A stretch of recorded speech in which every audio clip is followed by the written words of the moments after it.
Энэ дэр жоохон тодруулчих тийм үү? Яагаад тасч байгаа юм бол Монгол улсын олон улсын гэрээ гэдэг нь бас юуг илэрхийлж байгаа юм бол тодорхой энэ бас олон улсын гэрээ контракттай холбоотой асуудал бас хөндөгдсөнийг ингээ хасчихж байгаа юм болов гэсэн юм тодорхойг бас байдал байна л да. Энэ дэр тодруулчих.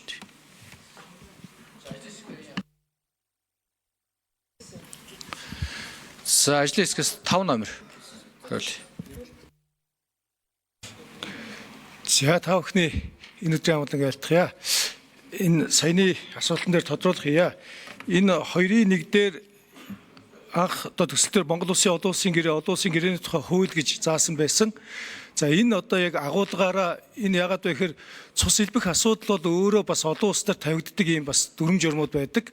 Ялангуяа одоо энэ гамшиг ослын үед, яаралтай үед улс орнууд харилцан бие биендээ одоо шаардлагын стандартын цуссан бүтээгдэхүүнээр хангах энэ одоо олон улсын гэрээ хэлцээрүүд байдаг. Гэхдээ энэ асуудлыг тэр чигээр нь хасаагүй, ер нь утга давхцсан гэдэг утгаар энэ 2-р зүйлийн 2-2 дээр Монгол улсын олон улсын гэрээнд энэ хууль зааснаас өөрөөр заасан бол олон улсын гэрээний заалтыг дагаж мөрднө гэдэг байдлаар тусгаж өгсөн байгаа.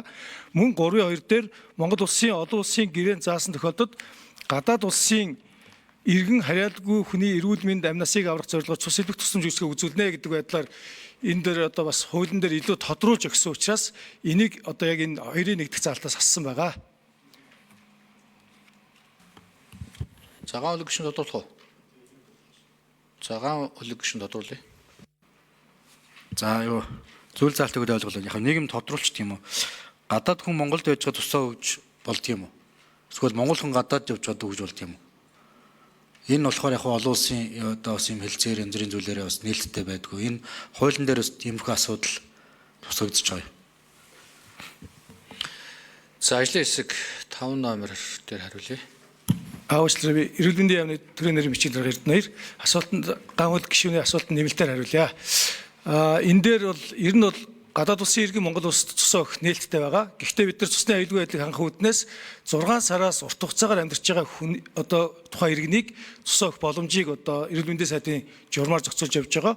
За Монгол улсын иргэн мөн гадаад улс дээр очиод тухайн улсын тавигддаг яг одоо энэ цусны донор хүн тавигдах шаардлагыг хангаж байгаа тохиолдол дээр цусаа өгөх бүрэн боломжтой байгаа.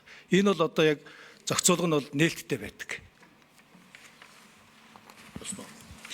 За түрүү